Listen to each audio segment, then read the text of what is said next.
제가 오늘 오전 설교를 하고 오후에는 다음 세대 세미나를 하고 오늘 저녁에 여기 섰는데요. 제가 지금까지 섰던 전국, 전 세계의 모든 강단을 다 합쳐도 이렇게 떨리진 않았어요. 와, 정말 친정 와서 설교하는 게 이렇게 어렵구나. 너무너무 힘들었는데, 그런데요, 담임 목사님께서 무슨 말씀을 하셨냐면 그런 말씀을 주셨어요. 목사님, 보통은 사경회에 오시면 강사에 따라서 누구는 잘한다 못한다 평가를 하시는데, 그런데 우리 교회 출신 목사님들이 오시니까 교인분들이 평가를 하시는 게 아니라 마음이 확 열렸다는 거예요. 마음이 열려서 사랑하고 반갑고 환대해 주시니까 정말 너무 귀한 축제가 되고 있다.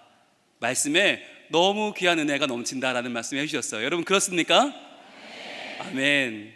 제가요 지금 너무 행복해요. 왜냐하면 제가 8년 전에 부산에 내려가서 지금 부산에서 담임 목회 하잖아요. 부산은요 어떤 데냐면요, 아무리 오바해서 큰 소리로 설교해도요 아멘을 안 해요. 더럽게 안 웃어요. 아니, 담임 목사 새로 와서 설교 열심히 하는데 좀 웃어주면 되잖아요. 아멘 해주면 되잖아요. 막 죽도록 안 해요. 제가 얼마나 긴장을 했는지 더 열심히 하고 더 오버하고 더 하는데 안 하시니까 죽겠더라고요. 그래서 제가 1년째 되던 해에 장로님들과 식사하면서 제가 얘기를 했어요. 장로님, 저 못하겠습니다.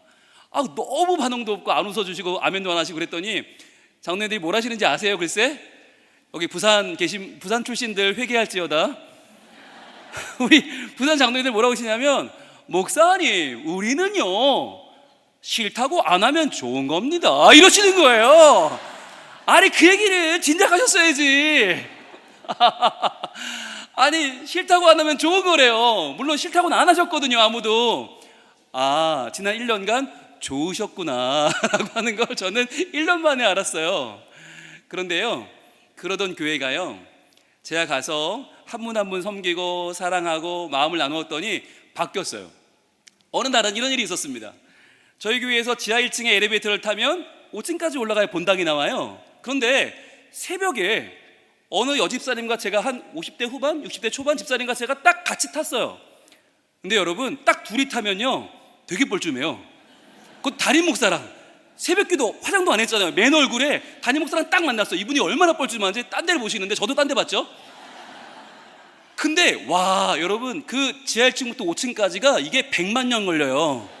너무 오래 가는 거예요. 둘이 가는데 너무 뻘쭘해. 제가 말을 걸었죠. 이렇게 말씀드렸습니다. 집사님, 요맘때 제가 살던 서울은 참 추운데요 부산은 따뜻하네요 라고 했어요. 어디까지나 예의상 뻘쭘하니까. 그런데 여러분, 여기서 놀라운 응답이 돌아왔습니다. 뭐라고 했을까요? 50대 말 60대 초반의 갱상도 아줌에 뭐라고 했을까요? 집사님, 제가 살던 서울은 이맘때면 추운데 부산은 따뜻하네요, 이렇게 대답하셨습니다. 목사님이 오셔서 그래요. 할렐루야. 박수 한번 주세요. 와,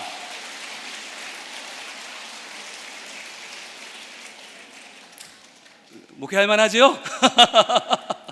목사님이 오셔서 그렇다는 거예요. 와, 정말 목사님이 오셔서 부산이 따뜻해졌어요 라는 말을 들으면 제가 이제 됐다, 이제는 이렇게 목회하다 죽어도 여한이 없다. 저는요 부산에서 목회하는 게 너무 좋고요, 휴양지잖아요. 다 놀러 오세요. 표정이 다 좋아요. 이렇게 트렁크 하나씩 끌고 오시는데요, 귀에 걸려서 오세요. 그리고 목사님 잘 지내셨어요 인사하시는데요, 너무너무 좋아요. 저희 부산 성민교회를 목회하는데 행복한 게 여러 가지 있지만 한 가지만 설명을 드리면, 제가 분홍 목사 아닙니까? 오늘 제가 오전에도 오후에도 설명을 드렸는데, 혹시 못 들으신 분들을 위해서 저는 다음 세대를 사랑하는 분, 예수님, 그분만 전하는 홍 목사거든요. 분홍 목사로 사는데 이 분홍 자켓을 제가 사지 않아요. 저희 교인분들이 맞춰주세요. 그래서 이 옷은 저희 교회 권사님이 맞춰주신 옷이에요. 제가 오늘 처음 입고 왔거든요. 그런데요, 넥타이도 처음 매는 거예요. 오늘 받았어요. 그래서 성민교회 권사님이 맞춰주신 자켓을 입고 동신교회 장로님이 주신 넥타이를 매니까요, 제가 정체성에 혼란이 오는 거예요. 내가 대체 어느 교회 목사인가? 예. 그런데 오늘 이렇게 정말 따뜻한 환대 속에서 이미 은혜는 다 받으셨어요. 마음이 다 열리셨어요. 그 상황에서 받아주시고 안아주시고 악수해주시고 하나님의 은혜를 마음껏 축복해 주신 여러분들에게 다시 한번 고개 숙여서 인사를 드리겠습니다. 고맙습니다. 감사합니다. 감사합니다. 감사합니다. 좀 전에 식사를 하는데 장로님들이 그런 말씀을 하세요. 목사님, 어제 김재용 목사님은 노래를 불렀다는 거예요. 사모님이랑. 아니, 그거 반칙 아닙니까? 아니, 강사가 왔으면 설교로 승부를 걸어야지 왜 찬양을 부릅니까? 그것도 교회 음악 전공하신 사모님과 함께. 반칙 아닙니까? 저희도 부부가 찬양을 하라는 거예요. 제가 그건 못한다. 저라면 2번, 3번 하겠지만 저희 집사람은 그런 성격이 아니거든요. 그래서 제가 어떻게 할까 하다가 제가 찬양을 한 곡 준비를 했습니다. 할까요? 괜찮을까요? 네, 감사합니다. 제가 다음 세대 사역을 하는 목사다 보니까 오늘 여기 보니까 선생님들이 많이 오셨거든요. 저랑 같이 유년부 하시던 분들도 오셨어요. 그래서 제가 이 선생님들을 위로하는 찬양을 한 곡 하고 말씀을 시작하려고 합니다. 제목은요, 학생은 늘 도망가입니다. 학생들이 자꾸만 도망을 가요. 이것들이 우리가 사랑해주고 전화해주고 깨워주고 그러는데 자꾸 도망가요. 그래서 이 아이들을 기다리는 선생님들의 마음을 담은 찬양 들려드리겠습니다. 눈물이 난다 교회를 와보면 그 학생 눈길이 자꾸 생각이 난다. 붙잡지 못하고 기도만 드렸지 내 소중했던 학생아 왜 도망가 수줍은 아이처럼 행여놓아 버릴까봐 꼭 움켜쥐지만 세상 재미조차 학생은 늘 도망가 잠시 쉬어가면 좋을 텐데 주님 품에 안기면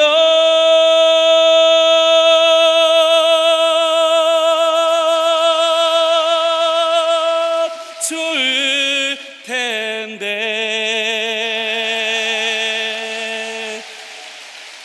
감사합니다.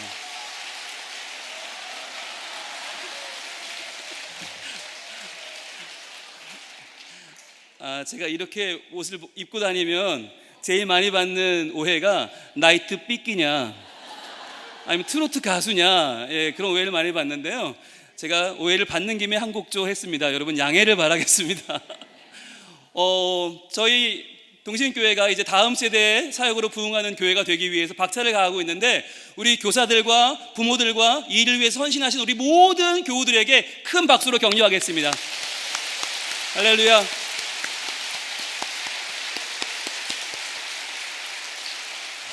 네, 오늘 말씀 제목 띄워주시죠. 자, 오늘 제목을 같이 한번 읽어봅니다. 시작. 한 사람을 치듯 하리라. 아멘. 여러분, 우리는요 많은 문제를 겪고 있습니다. 그러다 보니까요 뭐부터 시작해야 될지 모르겠는 거예요. 아이들은 아이들대로 말 안 듣고요, 남편과 아내는 계속해서 부딪히고요, 직장 일 만만치 않아요, 교회 일 힘에 버겁습니다. 그러다 보니까 코로나도 너무너무 벅찬 거예요. 이겨냈다 싶었더니 또 재발하고요, 또 돌아오고요, 계속해서 사회는 갈등으로 치닫고요, 어떻게 해야 할지를 모르겠어요. 그런데 하나님 뭐라고 말씀하시는가?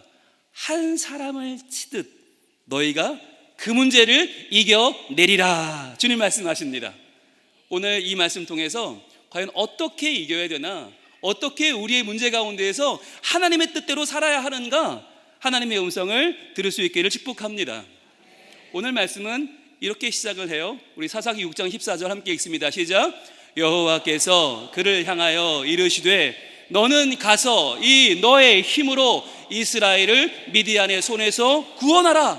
내가 너를 보낸 것이 아니냐 하시니라. 아멘. 중요한 단어가 나왔죠.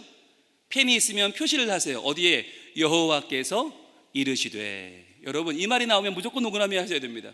오늘 오전 공부 때도 모세에게 하신 말씀 여호와께서 이르시되, 그거 3번이 제일 중요하다고 그랬어요. 나머지는 별로 안 중요해요. 왜냐하면 여호와께서 이르시되, 하나님이 말씀하시면 변화가 일어나거든요.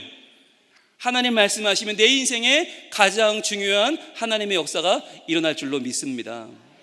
자, 그를 향하여 이러시는데 그는 누구냐? 바로 기드온입니다. 기드온은 사사기에 나오는 사사인데 그는 왕도 아니고 선지자도 제사장도 아닙니다. 그런데 한 연약한 인간을 부르셔서 하나님이 이렇게 말씀하시는데요, 너는 가서 이 너의 힘으로 이스라엘을 미디안의 손에서 구원하라 말씀하시는 거예요. 자, 너는 가서 구원하라. 여러분, 이게 얼마나 황당한 말이에요. 아니, 하나님, 제가 뭐 어떻게 구원을 해요? 저는 저 한 사람도 지금 아이고 살아남기가 벅찬데요, 저 힘들어요, 저 괴로워요, 이렇게 말하는 사람이 기드온이에요. 그런데요, 하나님 뭐라고 말씀하세요? 너는 가서 구원하라. 따라합니다. 너는 가서 구원하라. 여러분, 이 말씀 들으면 어떤 느낌이 드세요? 아, 그래, 구원해야지, 내가 가서 구원해야지, 이런 마음이 드세요? 아마 많은 분들이 그럴 겁니다. 주님, 구원하는 건 하나님이나 예수님 사역 아닙니까? 아니, 우리는요 구원을 받는 사람 아니에요. 구원을 누리면 되는 거 아니에요. 그런데요, 하나님은요 그렇게 말씀만 하시는 게 아니라요, 구원하라고 말씀하십니다. 왜 그러냐면 우리를 구원하신 분이 누구세요? 예수 그리스도십니다. 그분의 십자가 능력으로 우리는 구원을 받았잖아요. 그런데 그 십자가 능력은요 우리를 구원하고 끝나는 것이 아니라 우리를 관통해서 또 한 영혼을 향하여 갑니다. 그래서 나를 구원하신 그 능력이 나를 통해 내 남편을 구원하고 내 아내를 구원하고 내 자녀를 구원하고 내 이웃을 구원하고 내 사회와 민족을 변화시킬 줄로 믿습니다. 바로 구원받는 성도에서 구원하는 성도로 나아가는 것입니다. 이것이 뭐냐? 우리의 사명 그리고 목적입니다. 여러분, 오늘 이 성회를 가득 메운 우리 동신 가족들에게 하나님 뭘 기대하실까요? 그냥 간신히 구원만 받는 거? 간신히 천국만 가는 거? 아니요. 그게 아니라 우리에게 바로 하나님이 주신 사명과 목적을 알고 그것을 통해서 영광 돌리는 삶이 되게 하실 줄로 믿습니다. 그렇다면 우리는 고민해야 돼요. 과연 하나님께 나는 구원받은 게 맞는데, 그렇다면 천국 가는 게 목적이 아니라 과연 나는 어떤 사명과 목적을 가지고 살아야 할까? 여러분, 고민하셔야 돼요. 그런데 안타까운 건 많은 분들이 사명이 뭐예요? 목적이 뭐예요? 라고 물어보면 뭐라고 할까요? 당신의 사명은 무엇입니까? 라고 물으면 뭐라고 그럴까요? 많은 분들이 에이 목사님, 제가 얼마나 바쁜지 모르시는 거예요. 지금 이 성회도 그냥 억지로 왔어요. 할 수 없이 그냥 시간 빼고 왔는데 무슨 사명이고 목적이고 에이 그냥 넘어가세요. 이런 분들이 대부분이에요. 많은 분들이 제가 지금 신경 쓸 게 한두 가지가 아니에요. 머리가 터질 것 같아요. 목사님, 사명이니 목적이니 이런 말씀 하지 마세요 라고 하거든요. 그런데 여러분, 만약 여기에 여러분이 저희 사명은 이것입니다, 저희 목적은 이것입니다 라고 말할 수 없다면 제가 꼭 드리고 싶은 말씀이 있습니다. 여러분, 사명과 목적을 모르고 살아가는 건 뭐냐? 바로 앞을 보지 않고 눈을 감고 사는 거랑 똑같은 거예요. 눈을 감고 살면 어떻게 돼요? 바르게 가지 못하게 됩니다. 그러면요 빨리 갈수록 위험한 거예요. 만약에 최고급 자동차인데 핸들이 고장났다, 어마어마하게 위험한 것입니다. 여러분, 우리는요 지금 빨리는 가고 있는데요 사명이 없어요. 목적이 없어요. 어디로 가는지를 모르는 거예요. 과연 여기에 대해서 사도 바울은 뭐라고 증언했을까요? 같이 한번 읽어봅니다. 시작. 그러므로 나는 다름질하기를 향방 없는 것 같이 아니하고 싸우기를 허공을 치는 것 같이 아니하며. 아멘. 이렇게 말했어요. 사도 바울이 전 세계를 다니면서 하나님의 복음을 전할 수 있었던 이유가 뭐냐? 바로 다름질할 때 향방 없는 것 같이 이리 갔다 저리 갔다 하지 않았고, 싸울 때 허공을 치는 것 같이 하지 않았다는 거예요. 즉 내게 주신 사명 하나, 그 하나를 이루기 위해서 노력하고 그것을 이루면 또 하나를 도전하고 또 이루면 또 하나를 도전하고 이렇게 살았다는 것입니다. 그래서요 세상은 말해요. 너 자신을 알아라, 네가 제일 중요하다, 네가 최고다라고 말하지만 여러분, 여기에는 해답이 없어요. 정말 중요한 게 뭐냐면 바로 하나님이 나를 지으셨잖아요. 나를 지으신 하나님이 내게 주신 사명과 목적이 무엇인지 아는 것이 정말 중요합니다. 그래서 우리는 성경을 다시 한번 열어볼 필요가 있습니다. 성경은 과연 우리 삶의 목적을 뭐라고 말하는가? 바로 이렇게 말합니다. 우리 이사야 43장 21절 말씀 시작. 이 백성은 내가 나를 위하여 지었나니 나를 찬송하게 하려 함이니라. 아멘. 여러분, 이것이 하나님이 우리를 지으신 목적이에요. 자, 이 백성은 누가 지어요? 내가 지었어요. 내가, 이것은 바로 창조의 주체가 하나님이시다라고 하는 것입니다. 우리는 어쩌다 태어난 존재가 아닙니다. 우연히 형성된 단백질이 뭉쳐서 진화된 게 아니라 우리는 하나님이 창조하셨어요. 그런데 나를 위하여 지었나니, 이 말은 뭐예요? 바로 가치의 존엄성. 우리가 돈을 위해 살지 않고요, 나의 명예를 위해 살지 않고요, 하나님 그분의 영광을 위해 산다는 거예요. 그래서 나를 찬송하게 하려 함이니라. 이것이 바로 하나님을 영화롭게 하는 우리의 사명을 분명히 선포하신 것입니다. 우리의 사명이 뭐라고요? 하나님을 영화롭게 하는 것입니다. 자, 그러면 여기서 문제인데요, 그러면 여러분, 하나님을 영화롭게 하는 게 어떻게 하는 겁니까? 우리가 어떻게 살면 하나님이 영광을 받으실까요? 어떻게 하면 될까요? 많은 분들이 이렇게 생각을 하시더라고요. 어떻게 하면 하나님을 영화롭게 할 수 있느냐라고 물으면, 목사님, 사회적으로요 큰 성과를 내고요 성공하면 되는 거 아닙니까? 제 분야에서 최고가 되면 되는 거 아닙니까? 이런 말씀하시는 분들이 계셔요. 어떤 분들은 또 그래요. 남들이 부러워할 만한 부와 명성을 얻으면 하나님 영화롭게 하는 거 아닙니까? 어떤 분들은 또 그래요. 목사님, 우리는요 적어도 다복한 가정을 이루고 있잖아요. 그럼 영광 돌리는 거 아닙니까? 자, 다복한 가정을 이루고 또 게다가 아이들이 공부도 잘하고, 그러면 하나님 영광 가리지 않는다고 생각해요. 영광 돌린다고 생각을 하는 거예요. 여러분, 그러십니까? 그런데 문제는 뭐냐면요, 이러한 생각들, 이러한 언급들의 중심이 어디 있어요? 나에게 있다는 거예요. 아니, 내가 성공하고 내가 돈 벌고 내 자녀 잘 되고 우리 가정은 다복한데 왜 하나님 영광을 받습니까? 여러분, 참 우리는 희한한 생각을 하는데요, 내가 잘 되는 것, 즉 세상적인 기준을 다 갖다 놓고 내가 이렇게 되면 하나님의 영광을 받으신대요. 글쎄요, 과연 성경이 그렇게 말하고 있을까? 여러분, 만약에 이게 맞다면 성경에서 제일 하나님께 영광 못 돌린 사람은 누구예요? 예수님이에요. 예수님은요 돈도 못 벌었고요, 예수님은 책 한 권 못 썼고요, 예수님은 건물도 못 지었고요, 예수님은요 결혼도 못 해보고 33살에 죽었습니다. 그러니까 우리의 기준대로 하면 예수님은 하나님께 영광 못 돌리는 사람이 되는 거예요. 과연 우리가 말하는 최고의 성공을 누리는 것이 하나님을 영화롭게 하는 게 맞나 생각해 볼 필요가 있습니다. 그래서 우리는 또 하나님 말씀으로 돌아가 보는 거예요. 오늘 시편 50편 15절은 이렇게 말씀하십니다. 같이 읽습니다. 시작. 환난 날에 나를 부르라. 내가 너를 건지리니 내가 나를 영화롭게 하리로다. 아멘. 우리는 하나님을 영화롭게 합니다. 할 수 있습니다. 그런데 언제요? 환난 날에요. 환난 날에. 이게 우리가 잘 될 때가 아니에요. 여러분, 우리가 성공하고 잘 나가면 하나님께 영광 돌릴 것 같죠? 아니에요. 그렇지 않아요. 우리는 마음속에 아무래도 내가 했지 뭐 이런 마음이 든다니까요. 남들도요, 아유 지가 성공하니까 저렇게 말하는 거예요 라고 해요. 하나님 찾지 않아요. 그런데 환난 날에, 너무너무 어려울 때, 아이들은 내 말 안 듣고, 회사는 어렵고, 가게는 힘들고, 교회 생활 너무너무 힘들 때, 그 환난 날에 어떻게 해요? 나를 부르라, 기도하라는 거예요. 성경에서 부르짖으라 하면 통성기도고요, 나를 부르라 하면 기도하는 거예요. 여러분, 오늘 왜 올라오셨습니까? 환난 날에 나를 부르라, 이 말씀에 여러분 순종하는 마음으로, 신뢰하는 마음으로 올라오신 줄로 믿습니다. 자, 부르라. 부르면 어떻게 해요? 내가 너를 건지리니. 이게 중요한 거예요. 세상은 아무리 하소리도 소용없어요. 세상은 우는 소리도 소용없어요. 하나님은요 기도하면 건져 주시는 줄로 믿습니다. 그러면 그럴 때에 내가 나를 영화롭게 한다는 거예요. 여러분, 소방관은 언제 영광받아요? 불 끌 때. 경찰관은 언제 영광받아요? 도둑 잡을 때. 그러면 하나님은 언제 영광받아요? 건져낼 때. 바로 하나님의 백성이 지금 환난 날에 도와주세요 하나님 기도하는 그 백성을 건져낼 때 하나님이 하나님 되시고 하나님이 영광을 받으시는 줄로 믿습니다. 아멘. 이게 너무너무 중요한 거예요. 여러분, 그래서 영광을 하나님 언제 받으시는가? 돈에 쪼들리는 지금이 바로 하나님께 영광 돌릴 아주 중요한 때예요.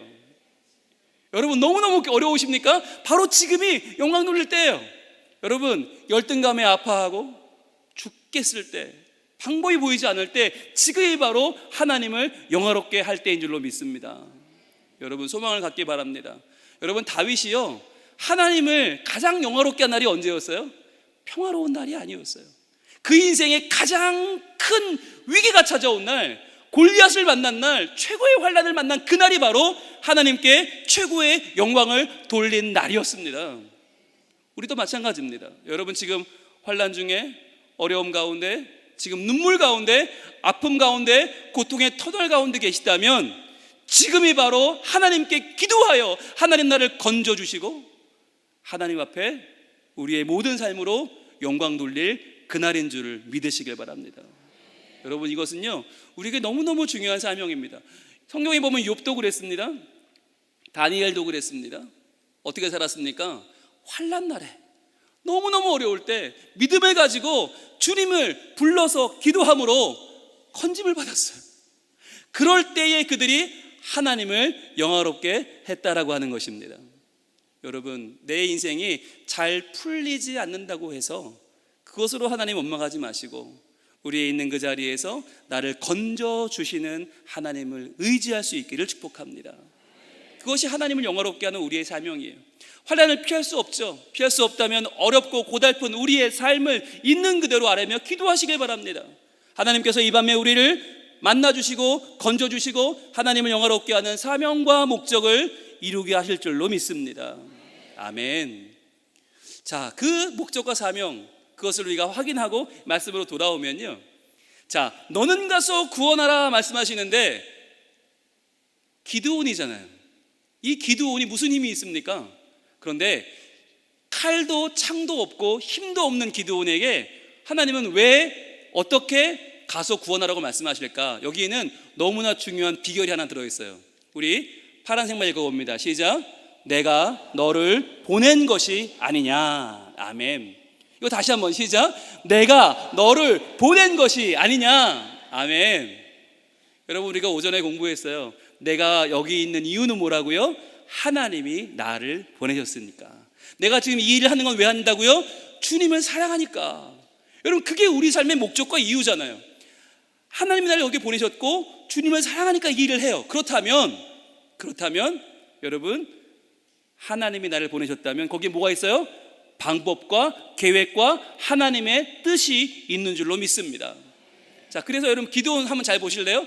오른손에 뭐가 있어요? 오른손에는 나팔이 있습니다. 왼손에 뭐가 있어요? 횃불이 있습니다. 여러분 이걸로 싸우라는 거예요. 여러분 이 나팔로 어떻게 싸워요? 나팔로 때리면 뭐 아프긴 하겠죠. 근데 이걸로 어떻게 싸워요? 나팔로, 횃불로 어떻게 싸워요? 그런데 하나님 뭐라고 말씀하시나? 내가 너와 함께하고 내가 너를 보냈으니 너는 다르게 싸워야 한다는 거예요. 세상과는 다른 하나님의 방법으로 싸우라는 것입니다. 오늘 이게 핵심이에요.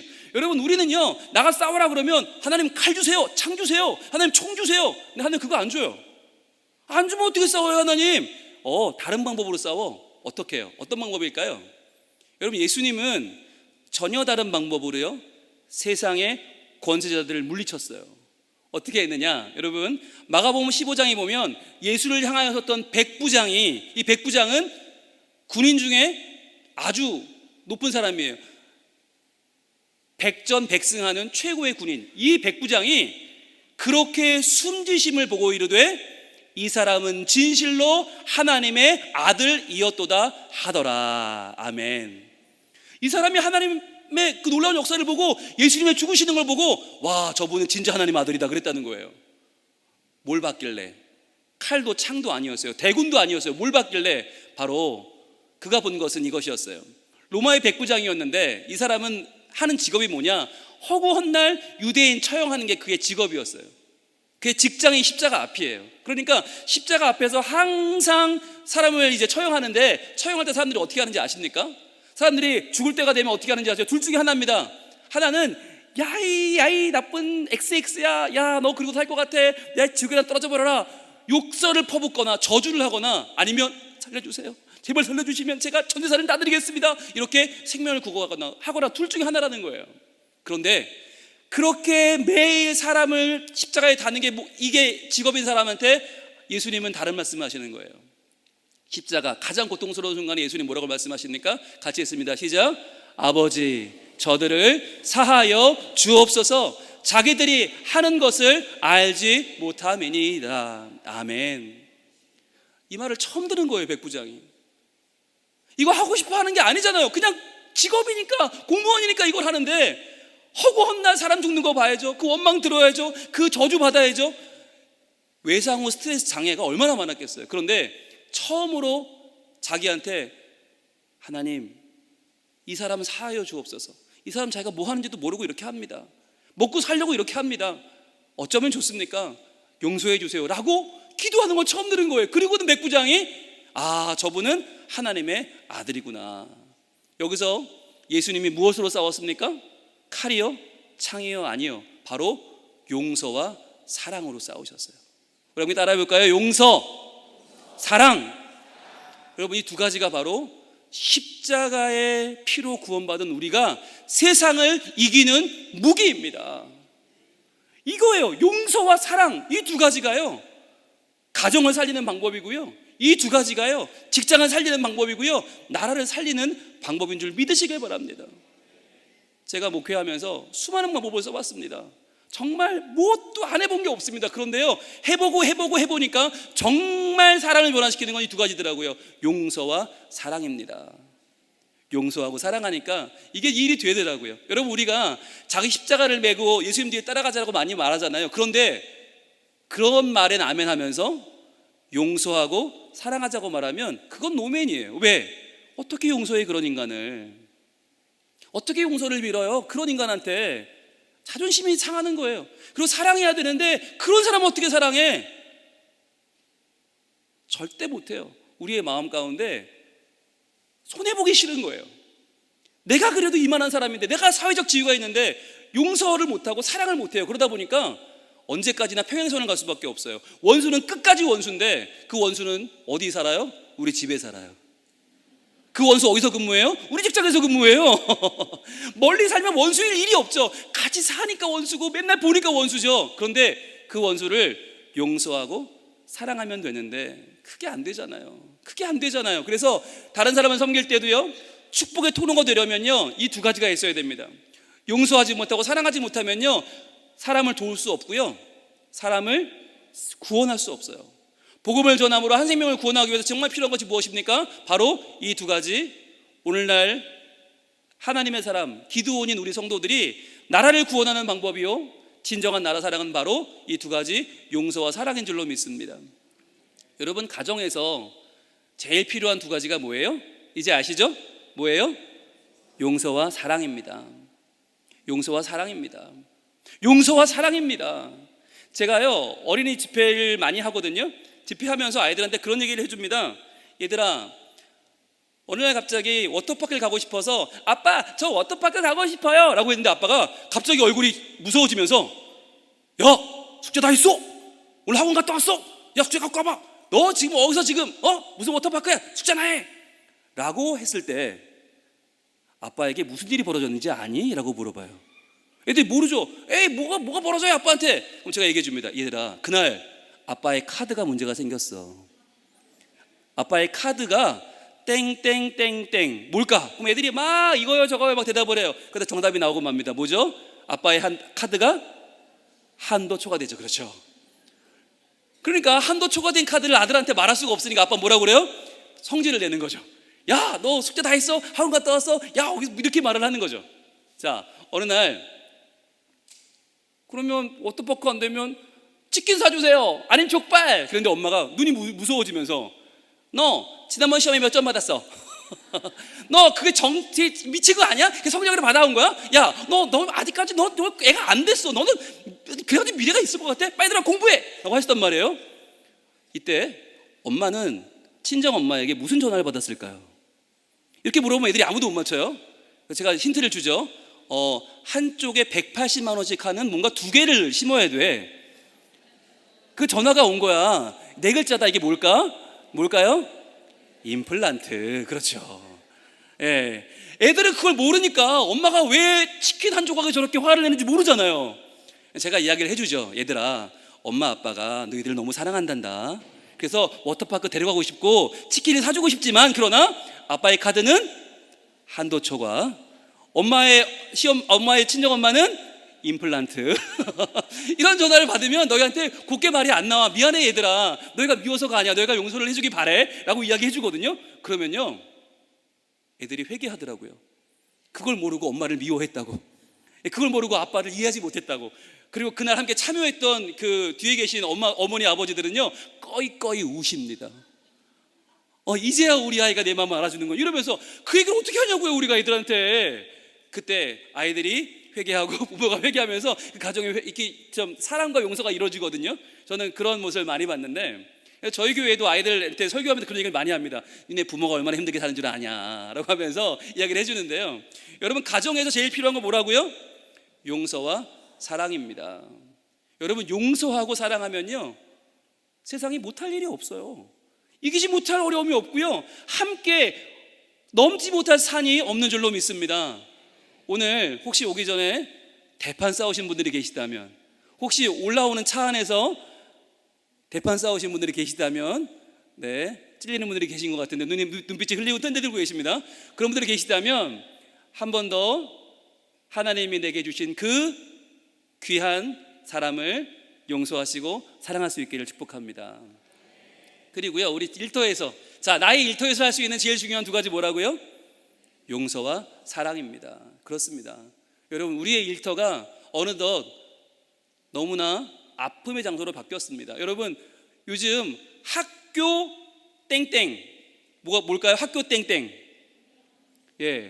이게 잘못된 거 아닙니까? 학교 뒤에는 기쁨, 학교 만족 이렇게 들어가야 되는데, 그게 아니라 학교 사랑이 아니라 학교 폭력이 됐어요. 자, 그럼 가정 땡땡, 가정 폭력. 이것도 너무 말이 안 되잖아요. 가정 행복, 가정 기쁨이 아니라, 직장 내 괴롭힘, 직장 내 왕따. 이게 뭐냐고요? 이게 정말 세상에 미쳐 들어가는 거 아닙니까? 제일 행복해야 될 가정이 폭력으로 물들고, 학교가 폭력이 되고, 직장 내 괴롭힘이 생기고, 너무너무 힘들고 어려워요. 어떻게 해야 됩니까? 예수의 사람들이 어떻게 이 위기를 이겨야 됩니까? 바로 용서와 사랑인 줄로 믿습니다. 여러분, 이 용서와 사랑으로 우리가 이 세상 가운데 하나님의 나팔을 불고 하나님의 횃불을 흔들기를 소망합니다. 내가 힘껏 불어댈 나팔은 무엇입니까? 그리고 내가 힘껏 흔들 횃불은 무엇입니까? 그것은 바로 예수 그리스도의 십자가입니다. 그 십자가 위에서 예수님이 나를 위해 행하셨던 그 용서와 사랑이요. 같이 한번 읽어볼까요? 시작. 모두가 위기라고 말하는 이때에 우리를 이 땅 대한민국에 태어나게 하신 하나님의 부르심이 과연 무엇 때문인지를 분명히 알고 십자가의 용서와 사랑이 담긴 복음으로 내 가족과 이 민족을 구원합시다. 아멘. 여러분, 너는 가서 구원하라, 이 한마디, 용서와 사랑으로 구원하라, 이 십자가의 사명을 여러분 잊지 마시기를 바랍니다.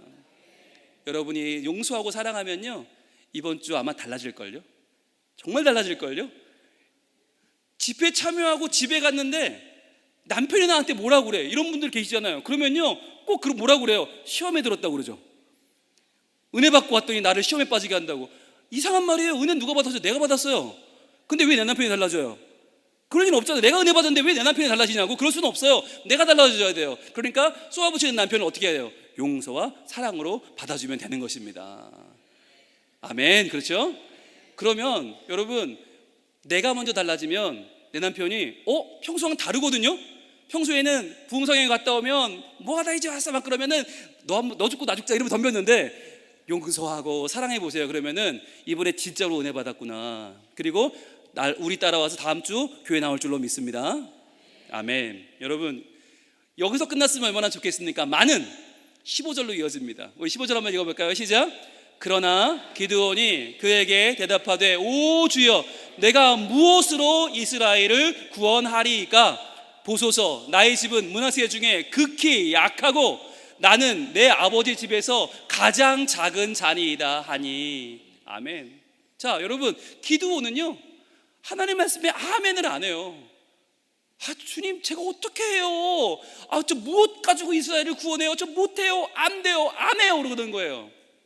여러분, 아마 이 중에도요, 목사님이 우리 집을 몰라서 그래요. 내 남편을 몰라서 그래요. 그 인간은 말이 안 통해요. 그러시는 분이 계실지도 모르겠어요. 우리 아버지는요, 정말 저를 이해를 못해요. 우리 아들, 딸들은요, 정말 제 말을 들어 처먹지를 않아요. 이런 분들이 계실 거예요. 그런데요, 여러분, 우리는 두려움에 빠져서 이렇게 안 된다 하는 걸지도 몰라요. 아니면요, 현실을 도피하고 싶은 거예요. 여러분, 산에 올라올 때 현실을 피해서 오면 안 돼요. 현실을 맞서 싸울 힘을 구하셔야 돼요. 그리고요, 우리는 책임을 회피해서는 안 돼요. 내 남편이에요, 내 아내예요, 내 아이들이에요, 내 부모예요. 내게 맡겨진 책임이에요. 감당해야죠. 그래서요, 우리가 하나님 앞에 다시금 설정해야 되는 것이 있습니다. 뭐냐? 우리가요, 더 이상 갈 곳이 없을 때, 앞길이 막혔을 때 새롭게 설정해야 되는 것은요, 우리의 진로가 아닙니다. 그것은 바로 우리의 마음입니다. 우리의 마음을 다시 한번 설정해야 되는 거예요. 하나님, 제 마음 가운데에 하나님의 음성 주시고, 하나님의 용기 주시고, 하나님의 감동을 주셔서 하나님의 어려움을 이겨내게 하여 주시옵소서. 그럴 때요, 여러분, 이게 희한한 게요, 고난의 순간이 오잖아요. 그게 어떤 순간이냐면 우리의 마음을 하나님의 마음으로 채워가는 기회입니다. 평소에는 그럴 기회가 별로 없어요. 그런데 너무너무 힘들고 어렵잖아요. 하나님을 찾게 되더라고요. 하나님밖에 없습니다. 주님밖에 없습니다. 저를 좀 도와주세요. 그렇게 나오는 거예요. 사도 바울은 이렇게 고백합니다. 우리 함께 읽어볼까요? 시작. 형제들아, 우리가 아시아에서 당한 환난을 너희가 모르기를 원하지 아니하노니 힘에 겹도록 심한 고난을 당하여 살 소망까지 끊어지고 우리는 우리 자신이 사형 선고를 받은 줄 알았으니 이는 왜일까요? 우리로 자기를 의지하지 말고. 왜 고생당했냐? 왜 살 소망까지 끊어졌냐? 왜 심한 고난 당했냐? 자, 그 다음 이유가 나옵니다. 시작. 오직 죽은 자를 다시 살리시는 하나님만 의지하게 하심이라. 아멘. 왜 죽게 되었어요? 왜 심한 고난 당했어요? 오직 죽은 자도 다시 살리시는 하나님만 의지하게 하심이라. 아멘. 죽을 고생하고 있는 나에게 하나님은 그래 고생해라가 아니라 그래 이제 알겠니? 라고 말씀하시는 거예요. 죽은 자도 살리는 그 이가 나인 걸 이제 알겠느냐를 말씀하시는 거예요. 하나님의 은혜가 죽은 자도 살리시는 하나님의 능력 가운데 우리 가정에 우리 영혼에 임할 줄로 믿습니다. 아멘. 우리가 신뢰할 분은 하나님 한 분밖에 없어요. 그건요, 내가 아니에요. 자꾸 우리는 나를 의지하려고 그래요. 내가 약하면 하나님도 약한 줄 알아요. 아니에요. 내가 답이 없으면 하나님도 끝인 줄 알아요. 아니에요. 여러분, 자신의 실체를 확실하게 보세요. 나는 아닌데요, 이제부터는 누가 보여요? 하나님이 보여요. 나는 약하지만, 나는 두렵지만 하나님은 어떤 분이에요? 나의 나 된 것은 하나님의 은혜로다. 나의 나 된 것은 하나님의 은혜로다. 아멘. 여러분, 이것이 우리 인생의 결론이에요. 우리 인생의 결론이 뭐냐? 나의 나 된 것은 하나님의 은혜입니다. 이거예요. 하나님은요, 자신감 넘치는 사람을 잘 쓰지 않더라고요. 오늘도 기드온 보면 자신감이라고는 일도 없어요. 하나님, 저는요 약하고요, 저희 가족은 너무 힘없고요. 그런데요, 그런 사람은 쓰시잖아요. 하나님 누굴 쓰시는가? 연약함을 아는 사람, 그러나 주님을 의지하는 자를 찾고 계신 줄로 믿습니다. 실패가 복이에요, 여러분. 실패해야 돼요. 실패하면 하나님을 만나게 돼요. 그래서요, 주님 뭐라고 말씀하시냐? 넌 실패해도 괜찮아. 그러나 나를 의지하고 다시 시작하자. 그러면 되잖아 라고 우리에게 말씀해 주시는 거예요. 여러분, 실패의 자리에서 우리의 손을 잡아주시는 하나님만 의지할 수 있기를 축복합니다. 아멘. 우리 자신에게 완전히 실망한 그 순간에 바로 주님의 손길이 우리에게 임하는 거예요. 여러분, 그 손을 붙잡을 수 있기를 축복합니다. 아멘. 여러분, 저는 이 말씀을 꼭 드리고 싶었습니다. 지금 시험 중에 계십니까? 그 시험은요, 우리를 망하게 하는 시험이 아닙니다. 그 시험을 감당해내므로 더 강해지고 더 순결해지고 더 거룩해져서 하나님의 자녀가 되게 하는 능히 감당할 시험인 줄로 믿습니다. 아멘. 여러분, 이 시험 가운데에 다시 한번 하나님의 자녀됨을 확인할 수 있기를 바랍니다. 기도하면 건져주시고 하나님을 영원롭게 하는 우리가 하나님의 자녀인 줄 믿습니다. 아멘. 그럼 이 시험 감당하기 위해서요, 우리가 꼭 해야 될 일이 있어요. 그게 뭐냐? 바로 우리를 꼭 품어주시는 주님의 품에 거하는 것입니다. 그러면 주님 품에 거하는 게 뭐냐? 바로 그분의 말씀 앞으로 나아가는 것이에요. 그래서 오늘 마지막 16절 이렇게 말씀하십니다. 같이 읽습니다. 시작. 여호와께서 그에게 이르시되 내가 반드시 너와 함께 하리니 내가 미디안 사람 치기를 한 사람을 치듯 하시니라. 아멘. 한 사람을 치듯 하리라 하시니라. 여러분 보세요. 여호와께서 이르시되 또 나왔죠. 그럼 뭐가 있다고요? 이제는 하나님이 일하시는 역사가 있다고요. 하나님이 일하시는 뭔가가 시작되는 건데요, 뭐라고 말씀하시나? 반드시 내가 너와 함께 하겠다. 아멘. 아니, 하나님이 히브리어를 잘 모르실까요? 기도는 뭐라고 그랬어요? 주님, 저는 못해요, 저 약해요, 저 못해요 그러는데 하나님 뭐라고 하세요? 내가 뭘 가지고 지금 구원해요 그랬는데 하나님 뭐라고 그러세요? 내가 너와 반드시 함께 한다. 즉 네가 누구면 네가 누구면 할 수 있냐는 거예요. 야, 네가 가진 게 뭐면 할 수 있냐? 넌 못해. 그런데 내가 너와 함께하면 너 할 수 있어 라고 하는 거예요. 오늘 우리가 가진 그 어떤 것보다 더 위대한 하나님의 능력, 하나님의 존재, 하나님의 복음을 붙들 수 있기를 축복합니다. 자, 그러면 어떻게 된다고요? 내가 미디안 사람 치기를, 자, 노란색만 한번 읽어볼게요. 시작. 한 사람을 치듯 하리라 하시니라. 아멘. 자, 이겁니다. 이게 오늘 제목입니다. 자, 과연 한 사람을 치듯 한다는 게 무슨 말이냐? 여기 두 가지 의미가 있습니다. 첫 번째 의미를 한번 같이 읽어볼까요? 시작. 적의 숫자가 많음을 두려워하지 말고 오직 한 분 하나님만 의지하고 싸워라. 아멘. 이거예요. 지금 적들이 너무 많아요. 얼마나 많은 줄 아세요? 얼마나 많냐면 이 정도로 많아요. 자, 미디안 앞에, 기드온 앞에 사사기 7장 12절입니다. 같이 읽어봅니다. 시작. 미디안과 아말렉과 동방의 모든 사람들이 골짜기에 누웠는데 메뚜기의 많은 수와 같고 그들의 낙타의 수가 많아 해변의 모래가 많음 같은지라. 얼마나 많은지 메뚜기가 수천만 마리 날아오는 것 같고요, 해변의 모래 수억만 개 같이 많다는 거예요. 그러니까 기드온의 마음이 쪼그라들죠. 하나님께 뭐라고 그럴까요? 하나님, 저희요 숫자가 너무 적어요. 32,000명밖에 안 되는데 적들은 수백만 명이에요. 어떡해요? 그런데 하나님 뭐라고 그러십니까? 그에게 야, 너를 따르는 백성이 너무 많다 그러세요. 이렇게 이기면 너희가 숫자로 이긴 줄 알잖아. 야, 너희가 나를 거슬러서 잘할 것 같아. 그래서 이렇게 명령하십니다. 두려워서 떠는 자는 돌아가라고.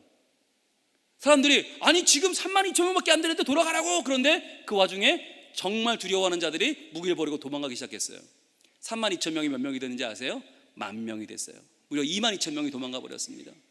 자, 그런데 그래도 많다는 거예요. 아직도 많다는 거예요. 그러면서 강물을 먹는 것으로 판별하겠다 그랬는데 이 10,000명이 강물을 먹는데 어떻게 먹냐? 무려 9,700명은, 대부분은 물에 입을 대고 핥아 먹었어요. 그런데 300명은 손으로 물을 떠먹었어요. 자, 누구 데려가야 돼요? 몇 명 데려가야 돼요? 9,700명 데려가야죠. 그런데 하나님은 누굴 데려가라고 하세요? 네, 300명 데려가라고 하시는 거예요. 와, 10,000명이 300명으로 줄어들었어요. 이건 싸우라는 거예요? 말라는 거예요? 가서 죽으라는 거예요? 뭐예요? 기드온이 기가 막히죠. 그런데 하나님 왜 그렇게 하셨어요? 하나님 왜 그렇게 하셨어요? 바로 우리의 승리가 우리 때문이 아니라는 거예요. 네가 잘나된 게 아니라는 거예요. 하나님께서 직접 일하심을 보여주기 위해서 우리의 숫자를 점점 줄이시는 것입니다. 그래서요, 게다가 이 300명도 뭘로 싸워요? 나팔과 횃불로 싸우는 거예요. 칼과 창이 아니에요. 그냥 남을 죽일 수 없는 이 약한 나팔과 횃불로 싸우라고 하십니다. 어떻게 싸우라고 하십니까? 한밤중에 나팔 소리 뿌뿌 하면서 횃불을 흔들라는 거예요. 그냥 그러라는 거예요. 이게 뭐가 힘이 있어요? 그런데 좁은 골짜기에 온통 몰려있던 이 미디안과 아말렉 군사들이 너무 놀라는 거예요. 갑자기 야 적들이 몰려왔나 봐, 한꺼번에 왔나 봐. 막 서로 도망치려고 다투다가 결국 서로 쳐서 죽이고 거의 전멸하고 나머지는 도망쳐 버린 거예요. 이게 그날 밤 벌어진 일이에요. 여러분, 이것은 무엇을 말해줍니까? 바로 우리의 승리가 인간의 수에 있지 않다는 것입니다. 우리가 많으면 될 것 같잖아요. 우리가 돈이 많고 숫자가 많고 뭔가 되면 될 것 같잖아요. 아니, 그게 아니라 하나님이 역사하시면, 하나님의 주권이 임하시면 하나님께서 우리를 마땅히 승리하게 하실 줄로 믿습니다. 아멘. 여러분, 이걸 믿으시길 바라요. 자, 하나님은요, 우리가 감당할 시험만 허락하세요. 그러니까 여러분, 아무리 어려워도 두려워하지 마세요. 하나님을 믿지 못하면요, 온통 다 두려움밖에 없어요. 나를 미워하는 자, 나를 끊으려 하는 자들로 가득해요. 그런데요, 하나님을 믿으면요, 그때부터 우리는요, 안도할 수 있어요. 길이요 진리요 생명 되시는 예수께서 우리를 붙잡아 주시기 때문입니다. 자, 그러면 첫 번째는 적의 숫자가 많으면 두려워하지 말고 오직 하나님만 의지하고 싸우라는 거였는데, 두 번째는 뭐냐? 더 중요한 것입니다. 두 번째 읽습니다. 시작. 한 사람씩 이기는 작은 승리를 꿈꾸라 하는 것입니다. 여러분, 우리는요, 수백만 대군을 한꺼번에 이기려고 그래요. 그러니까 어려운 거예요. 이렇게 많은 산더미 같은 문제를 한꺼번에 이기려고 하니까 어려운 거예요. 그런데요, 한 사람을 치듯 하리라가 뭐냐면, 마치 한 사람과 싸우는 것처럼 그 한 사람만 집중해. 한 사람은 이길 수 있잖아요. 그러면 또 한 사람, 그러면 또 한 사람, 이렇게 이기라는 거예요. 한 사람을 치듯 한 사람에게 너희의 마음을 다하고 너희의 뜻을 다해서 싸우라는 것입니다. 여러분, 오늘 밤 가지고 나온 수백 수천 가지 기도 제목 한꺼번에 하려지 마시고 하나씩 하나님의 도우심을 경험할 수 있길 축복합니다. 이게 얼마나 중요한 거냐면요, 여러분, 제가 과외 선생을 오래 했거든요. 제가 수서동에서 한때 수서동 홍 선생으로 유명했습니다. 예, 제가 얼마나 그랬으면 월, 수, 금반, 화목, 토반, 주말반 세 반을 운영했고요. 제가 영어 선생은 새끼 선생을 두고 살았습니다. 전 수학만 가르치고. 그럴 정도로 저희가 잘 됐었는데, 소문이 나니까요, 어떤 엄마들이 있냐면 60점 맞던 애들을 데리고 와요. 그럼 몇 점 맞으라고 그래요? 100점 맞으라고 합니다. 그럼 이 아이가 될까요, 안 될까요? 절대로 안 됩니다. 60점짜리는 100점을 꿈꾸면 안 돼요. 그 순간 그 아이는 실패한 거예요. 어떻게 해야 돼요? 70점부터. 아니, 실제는 61점부터 시작해야 돼요. 61점, 62점, 63점 이렇게 하나하나 해나가야 돼요. 그래서 70, 80, 90 이렇게 올라갈 때 한 문제씩 맞춰갈 때 100점도 맞는 거죠. 우리도요, 한꺼번에 올라가려고 그러면 안 돼요. 한꺼번에 뭔가 하려고 그러면 안 돼요. 한 문제, 한 걸음이에요. 여러분, 우리가 42.195km 마라톤을 뛸 때 뭐가 중요합니까? 제일 중요한 건 뭐예요? 네, 한 걸음이에요. 한 발을 잘 디뎌야 돼요. 그런데 이 한 발을 잘못 디디면 마라톤이고 뭐고 없는 거예요. 한 걸음이에요. 오늘 여러분 여기 오신 한 걸음은 하나님께서 여러분을 통해 일하시는 복된 걸음의 시작인 줄로 믿습니다. 아멘. 여러분, 손흥민이 잉글랜드 프리미어 리그에서 득점왕을 했거든요. 몇 골 넣었는지 아세요? 23골 넣었습니다. 그런데 23골 넣었는데 어떻게 득점할게요? 자, 축구공 23개 들고 가서 한 골에 뻥 쳐서 넣었을까요? 그럼 득점할 수 있어요? 어떻게 했어요? 한 골씩 넣었어요. 그런데 한 골 딱 넣었을 때, 와, 이제 22골만 더 넣으면 득점왕이다 그랬을까요? 2골 넣었을 때, 야, 이제 나는 곧 득점왕 될 거야 그랬을까요? 아니요. 한 골 넣었을 때 그 한 골이 얼마나 좋았을까요? 야, 프리미어 리그여서 세계 분야에서 내가 골을 넣었네? 한 골 더 넣고는 아마 기절할 뻔했을걸요. 너무 좋아서. 그런데 한 골 넣다 보니까 23골을 넣어서 득점왕이 된 거예요. 여러분, 우리도 하나님 앞에 때로는 응답이 없어 답답할지라도 기도하고 말씀 보고 붙잡고 헌신하고 하나님을 따라가다 보면 어느덧 하나님의 놀라운 응답 왕이 되어 있을 줄로 믿습니다. 아멘. 여러분, 캘커타의 성인이라고 하는 이 마더 테레사에게 사람들은 물었습니다. 어떻게 그렇게 많은 사람을 구원했나요? 라고 물어보니까 그녀는 말했어요. 한 번에 한 명씩 안았습니다. 그저 한 번에 한 명씩 안았을 뿐인데 이렇게 수많은 사람들을 그리스도에게로 인도했네요 라고 말했다는 것입니다. 여러분, 이것은 우리 모두에게 너무나 중요해요. 하나님 어떻게 하셨나 보세요. 두려움에 잠을 못 드는 기드온에게 나타나셨습니다. 뭐라고 말씀하셨냐? 야, 미디안 지정에 들어가서 그들이 하는 말을 한번 들어봐. 그리고 힘을 내봐라고 말씀하셨어요. 그래서 마침 미디안 군병들이 막 이야기를 하는 거 들었습니다. 뭐라고 이야기를 하느냐? 이보게, 내가 어젯밤에 말이야 꿈을 꾸었는데 보리떡 한 덩이가 우리 장막을 쳐들어오더니 꽝 하고 다 무너뜨리는 거야. 여러분, 이게 무슨 꿈이에요? 개꿈이죠. 그런데 중요한 건 이 말을 듣고 어떻게 해몽을 했는지 아세요? 그 상대방이 이렇게 해명을 했어요.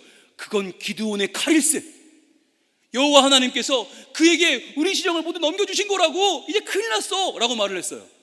그런데 이 한 사람의 말을 들은 기드온이 어떻게 했는지 아십니까? 그 한 사람의 말을 통해서 하나님이 분명히 일하시는구나 라고 하는 승리를 확신하게 되었습니다. 그리고 그 길로 달려가서 모든 백성들에게 하나님의 방법으로 우리 믿음을 가지고 나가서 싸웁시다 라고 말을 했고, 그날 밤에 놀라운 승리를 거두게 된 것입니다. 여러분, 한 사람을 치듯 하리라. 여러분 앞에 있는 하나의 문제, 하나의 기도 제목을 가지고 오늘 이 밤에 하나님 앞에 승부를 보시길 바랍니다. 아멘. 여러분, 승리라고 하는 것은 뭐냐면요, 세상의 벅찬 싸움을 싸워가면서 하루하루 그 한 걸음을 인도하시는 하나님의 세밀한 도우심을 간구하는 것입니다. 그 한 걸음 잘못 가면 엉뚱한 길 갈 수 있어요. 그런데요, 그 한 걸음을 하나님이 붙잡아 주셨어요. 여기 오게 하셨어요. 용서하게 하셨어요. 사랑하게 하셨어요. 그 하나님의 은혜로 우리가 믿음의 걸음을 뗄 수 있기를 바랍니다. 그러면요, 우리를 부르시는 하나님의 그 계획 속에서요, 내가 한 번 더 사랑하고 한 번 더 용서하는 거룩한 주님의 뜻을 이루며 살게 될 줄로 믿습니다. 아멘. 여러분들, 사회학자들이 이야기하는 이론 가운데 하인리 법칙이라는 게 있어요. 하인리 법칙이 뭐냐면, 이분이 누구냐면 보험회사 직원이에요. 보험회사 직원인데 한 건의 중상에 사람이 죽거나 크게 다치는 일이 벌어지는 걸 보니까 그 전에 이미 같은 건으로 약 29건의 경상자가 있었다는 걸 알게 된 거예요. 갑자기 일어나는 게 아니라 같은 건으로 29명의 경상자가 있었고, 그 전에 보니까 300건 정도의 사고 징후가 같은 장소에서 일어났더라. 그걸 발견했어요. 무슨 얘기냐? 어떤 일이, 큰 일이 일어날 때 그거 단독으로 일어나는 게 아니라 그 전에 이미 29건의 중간 300건의 작은 일들이 있었다는 거예요. 저는 이걸 듣고 나서 이거 우리 믿음도 그런데라는 생각을 하게 되었어요. 여러분, 믿음도 그래요? 이걸 바꿔볼까요? 믿음의 법칙으로 바꿔볼까요? 자, 우리의 믿음이 하나님 안에 온전한 승리를 거둔다, 온전한 구원을 받고 하나님을 찬양한다, 이런 일은 갑자기 벌어지지 않아요. 어느 날 갑자기 내가 막 하나님을 막 헌신하고 찬양하고 그렇게 되지 않아요. 그 전에 29번 정도의 올바른 선택이 있었어요. 선택의 순간에 올바른 결정을 한 게 29번 정도 있었고요. 그 전에요, 약 300번 정도의 매일의 삶에서 작은 실천이 있었다고 하는 것입니다. 그렇게 될 때에 우리의 삶이 놀라운 위대한 하나님의 사람이 될 줄로 믿습니다. 여러분, 이거 어떻게 하는 건지 알고 싶으세요? 구체적으로? 알고 싶으세요? 하실 거예요? 하실 거면 알려드리고, 안 하시면 거면 안 알려드리고. 하실 거예요? 아멘. 예, 좋아요. 그러면 하실 걸로 믿고, 아침에 눈을 뜨면 이렇게 하는 겁니다. 매일 아침 우리가 일어날 때마다요, 매일 새롭게 예수님을 우리 삶에 초대하는 겁니다.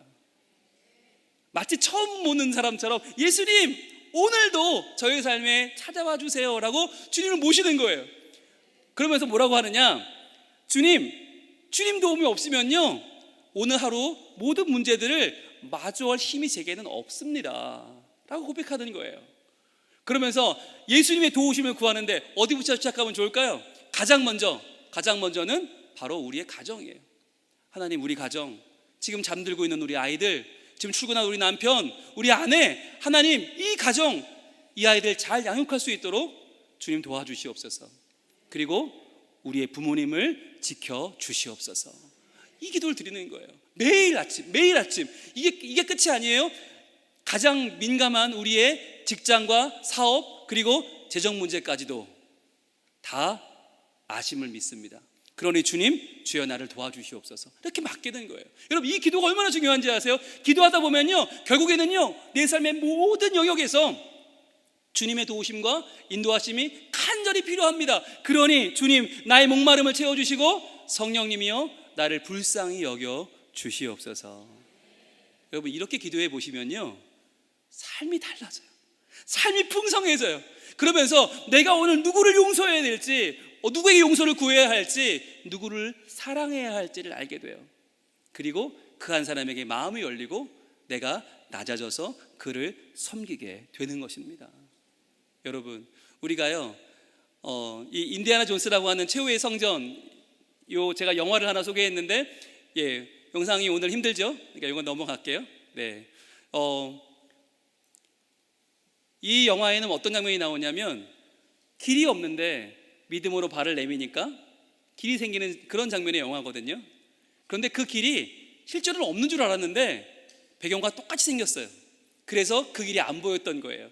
인디아나 존스가 그 길로 걸어가면서 새로운 성공의 방법을 찾아가는 그 믿음의 발걸음이 좀 전에 우리가 지나간 그 영상 가운데 있었는데요.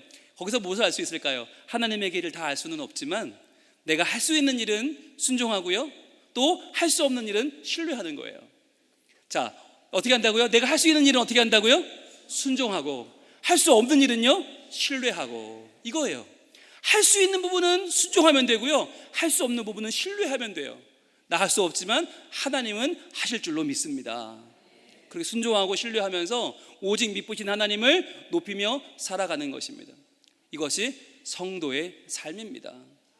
여러분, 하나님은 오늘 이 시간 하나님만 바라보는 우리들에게 무엇을 할 수 있는지 순종의 길로 우리를 인도하실 줄로 믿습니다. 그리고 나는 할 수 없지만 하나님을 신뢰하는 믿음의 발걸음을 떼게 하실 줄로 믿습니다. 그것이 하나님이 일하시는 방법이에요. 제가 오전에 한 아이를 소개했는데, 여러분, 저 아이를 기억하십니까? 누구인지?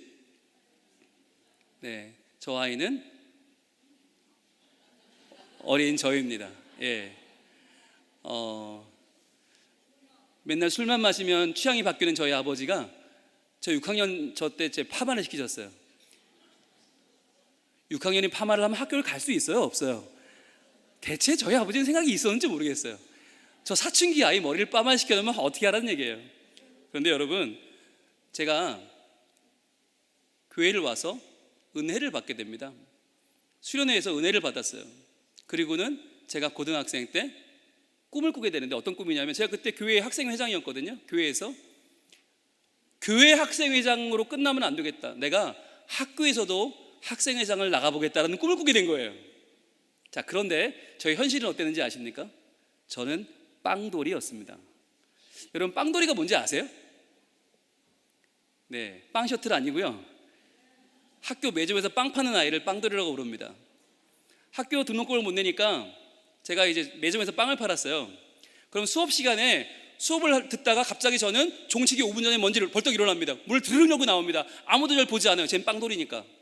빵 팔러 가는구나. 아무도 절 보지 않아요. 문을 드르륵 닫고 애들이 공부하는 이 복도를 걸어갑니다. 아무도 절 보지 않아요. 전 빵돌이니까. 제가 가서 매점 문을 열고 준비를 하고 있으면 따르르르 하면서 애들이 다 몰려가요. 야, 빵 줘. 야, 나 음료수. 야, 볼펜, 지우개 막 팔아요. 정신없이 팔아요. 그리고는 따르르르 하면 애들이 막 들어가요. 저는 문을 닫고 문을 잠그고 애들이 공부하는 교실 옆을 지나가요. 아무도 절 보지 않아요. 쟤는 빵돌이니까. 수업이 시작하고 5분이 지난 문을 드르륵 열고 들어갑니다. 아무도 절 보지 않아요. 전 빵돌이니까. 거기에 앉아서 공부를 하는 거예요. 수업 시간마다 앞에 5분 뒤에 5분을 빼먹어요. 공부가 되겠어요? 그리고 점심시간, 저희 학교는 용산고등학교, 유명한 고등학교인데, 농구로 유명한 학교인데 한 번도 농구 해본 적이 없어요. 점심시간마다 짜장면을 팔아야 되니까. 그리고 학교 끝나면 축구를 하는데 축구를 해본 적이 없어요. 왜? 학교 끝나면 그날 판 걸 정리하고 주문을 넣어야 되니까. 자, 그런데 그 빵돌이가 학생회장을 나오겠다고 하니 난리가 난 거죠. 그때 제일 반대하는 사람이 누구냐? 저희 형이었습니다. 하나밖에 없는 저희 형이 저한테 뭐라고 그랬을까요? 자, 땡땡이는 땡땡해라라고 그랬거든요. 땡땡이는 땡땡해라, 뭘까요? 빵돌이는 빵 팔아라 그랬어요. 여러분, 그게 무슨 말이에요? 주제를 알란 말이에요. 야, 너 괜히 나와서 빵돌이가 학생회장 한다고 깝죽거리면 나까지 뭐가 되냐? 괜히 빵돌이 형이라고 나도 소문나면 나도 학교 못 다녀. 야, 그냥 조용히 찌그러져 있어 그랬어요. 빵돌이든 빵 팔아라 그랬어요. 근데 여러분, 그 얘기를 듣는데 제 속에서, 진짜 이건 제가 화낸 게 아니에요, 성령께서 화를 내시더라고요. 성령께서. 그러면서 제가 뭐라고 했는지 아십니까? 형, 나는 이 선거에 꼭 나갈 거야. 그리고 나는 꼭 될 거야. 왠 줄 알아?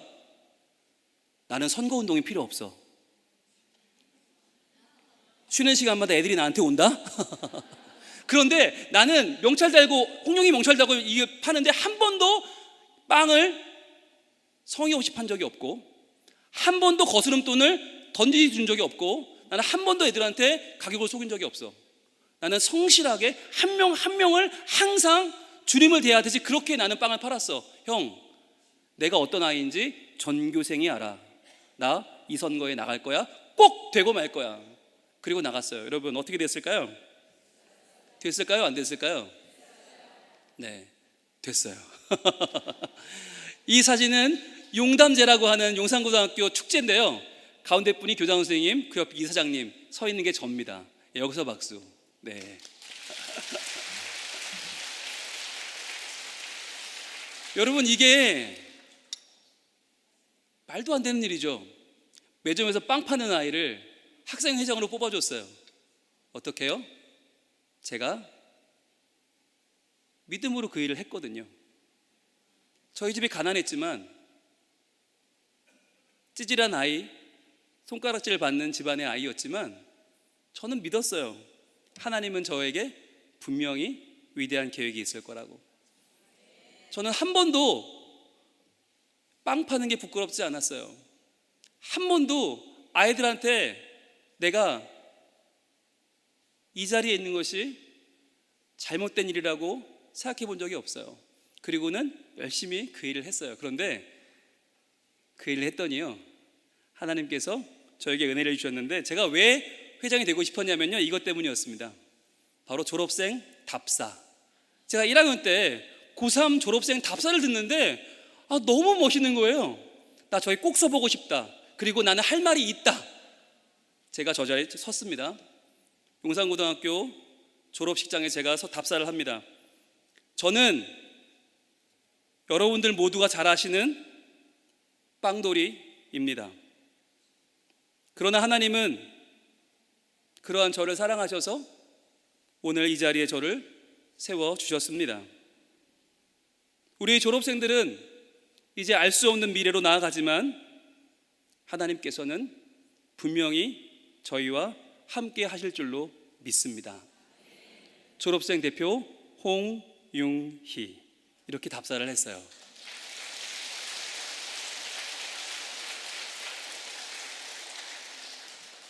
이날 저를 아는 모든 사람이 울었습니다.